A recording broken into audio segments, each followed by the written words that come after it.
Hola, bienvenido. Hoy aprenderemos sobre los casos de factorización. ¡Vamos! El primer caso es denominado factor común y es muy sencillo de entender y aplicar. Se trata de ver todas las partes del ejercicio e identificar las letras o números que son iguales.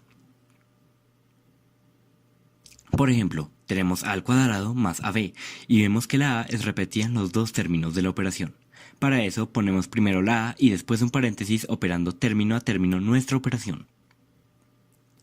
Quedaría de la siguiente manera según lo anterior. A entre paréntesis a más b, debido a que es como si restáramos la a en la operación. Espero que te haya quedado claro este caso. ¿Continuamos con el siguiente? ¡Vamos!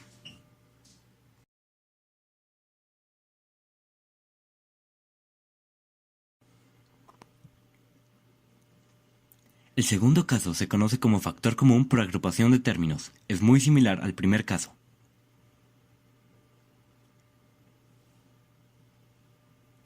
Como el caso anterior, también utilizamos los términos semejantes para poder cancelarlo y que nos quede una expresión más sencilla. Por ejemplo, tenemos x al cubo menos 8x al cuadrado más 2x menos 16. Primero buscamos los comunes para cancelar, como en este caso son x al cuadrado y al cuadrado, para poder completar el ejercicio. Quedaría de la siguiente manera según lo anterior. Entre paréntesis x menos 8, entre paréntesis x al cuadrado más 2.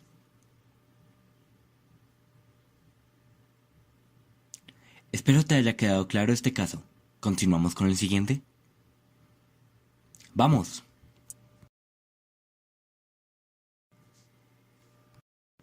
El tercer caso se le conoce como diferencia de cuadrados. Se identifica por tener dos términos elevados al cuadrado unidos por el signo menos.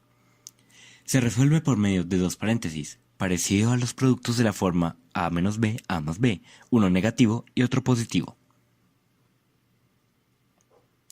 Por ejemplo, tenemos al cuadrado menos b al cuadrado. Simplemente se abren dos paréntesis, uno positivo y otro negativo. La letra siempre se pone en las dos y la raíz del segundo término. Quedaría de la siguiente manera según lo anterior, entre paréntesis x más 2, entre paréntesis x menos 2. Como vemos, está resuelto de la manera correcta con los pasos que seguimos. Espero que te haya quedado claro este caso. ¿Continuamos con el siguiente? ¡Vamos!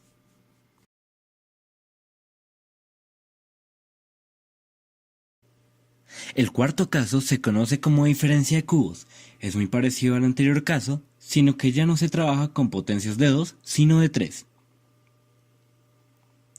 Como en el caso anterior, también utilizamos los dos paréntesis, pero el segundo más grande que el primero porque ahí se efectúa la multiplicación. Es casi como sumarle un término a una diferencia de cuadrados común y corriente.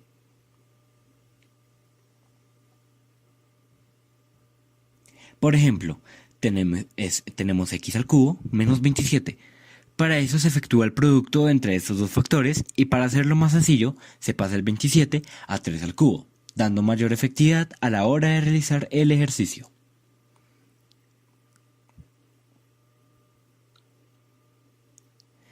Quedaría de la siguiente manera según lo anterior, entre paréntesis x menos 3 por, entre paréntesis, x2 más 3x más 9. Y como se puede notar, se cumple con la condición inicial de los paréntesis y de multiplicar los factores.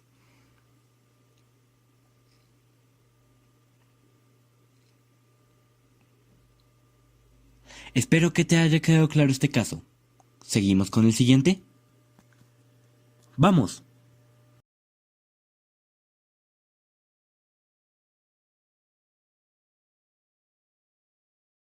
El quinto caso se denomina trinomio cuadrado perfecto y se caracteriza por tener tres términos, de los cuales dos tienen raíces cuadradas exactas y el restante equivale al doble producto de las raíces del primero por el segundo.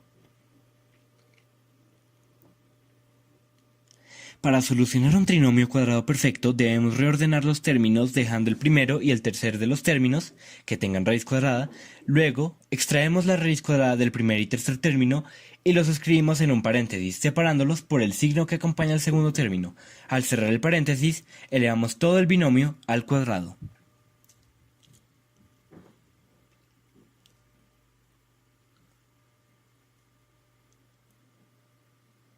Por ejemplo, tenemos 5y más 3y elevado al cuadrado, y como podemos notar se cumple la condición aclarada anteriormente para poder ser solucionado y verificar que sí se trate de este caso.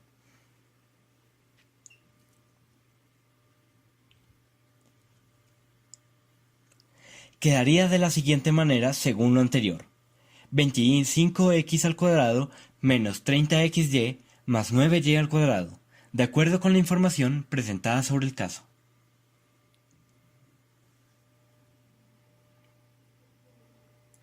Espero que te haya quedado claro este caso. ¿Continuemos con el siguiente? ¡Vamos!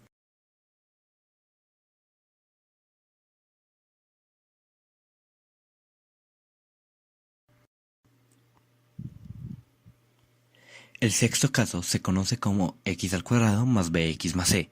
Se identifica por tener tres términos. Hay un literal con un exponente al cuadrado y uno de ellos es el término independiente. Se resuelve por medio de dos paréntesis en los cuales se coloca la raíz cuadrada de la variable, buscando dos números que multiplicados den como resultado el término independiente y sumados o restados den como resultado el término del medio. Por ejemplo, tenemos al cuadrado más 2a menos 15, teniendo en cuenta que cumple con las condiciones, se puede comprobar que es un trinomio cuadrado perfecto. Quedaría de la siguiente manera según lo anterior: a más 5, a menos 3. Se puede notar que es muy similar a la diferencia de cuadrados, solo tenemos que detectar la forma que tiene el problema para así determinar si es ese caso o este.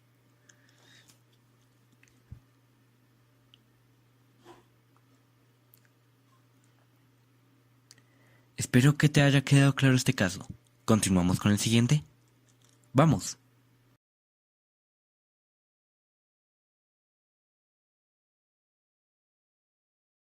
El séptimo caso es denominado trinomio de la forma ax al cuadrado más bx más c.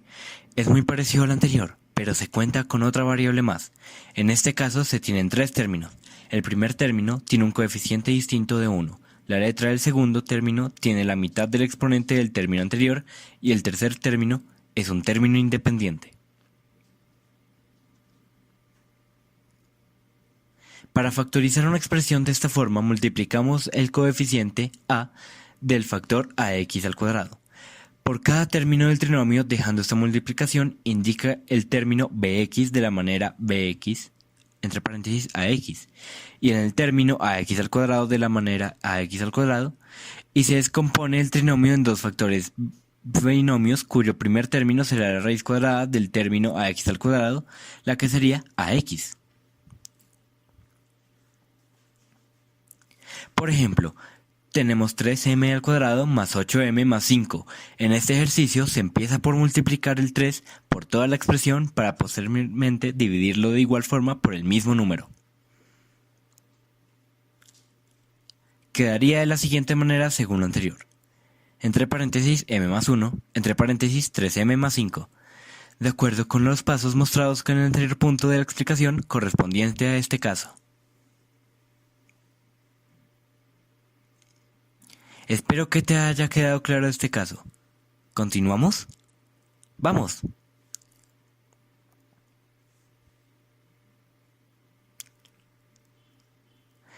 Este es el final de la explicación de los 7 casos de factorización más comunes y más utilizados, porque los demás son solo estos mismos pero con alguna variante.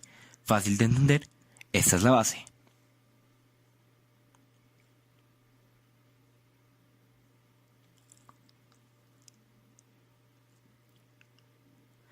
Espero que de verdad toda la información brindada aquí te haya sido de utilidad.